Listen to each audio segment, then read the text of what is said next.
Welcome to Washington, where a geopolitical crisis has three completely different definitions, depending on which building you are standing in. The White House is officially calling the situation with Iran steady progress. Wall Street is staring at their monitors and calling it immediate systemic risk. And over at the Capitol, Congress is desperately looking around the room, asking, wait, who is actually holding the map? While U.S. President tries to direct the cabinet room like a wartime movie director, commercial. Oil trade through Hormuz is severely disrupted. Now, the administration has dragged U.S. Senator into the spotlight, expecting him to explain the rules of a poker game after the entire table has already caught fire. According to extensive reporting from our investigative team on the ground, the situation is dire. Reuters, the ongoing friction with Iran has caused significant disruptions to international oil routes. Despite this, U.S. President continues to project absolute confidence, insisting that Tehran is desperate for a deal. U.S. Senator has been tasked with convincing Congress that Iran is suddenly willing to discuss terms they previously rejected outright. However, bipartisan suspicion is at an all-time high.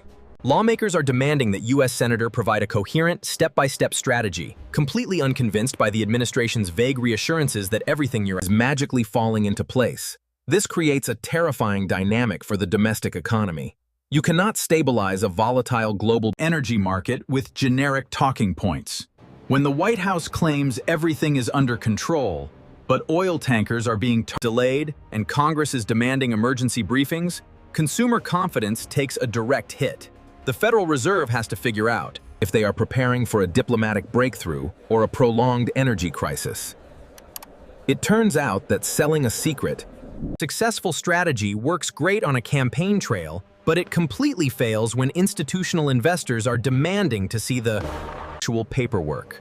The scene inside the cabinet room looks exactly like the steering deck of the Titanic, except instead of looking out for icebergs, everyone is staring at a giant, glowing chart of crude oil prices.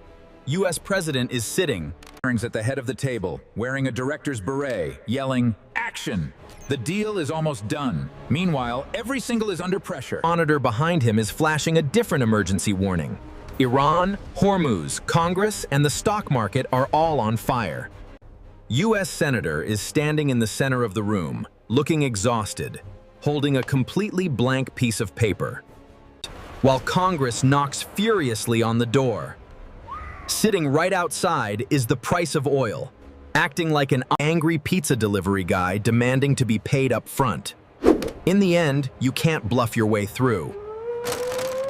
A global energy crisis. U.S. President says Iran wants a deal, but until someone can actually produce a deal, signed piece of paper, the American public is just going to assume the dog ate the peace treaty.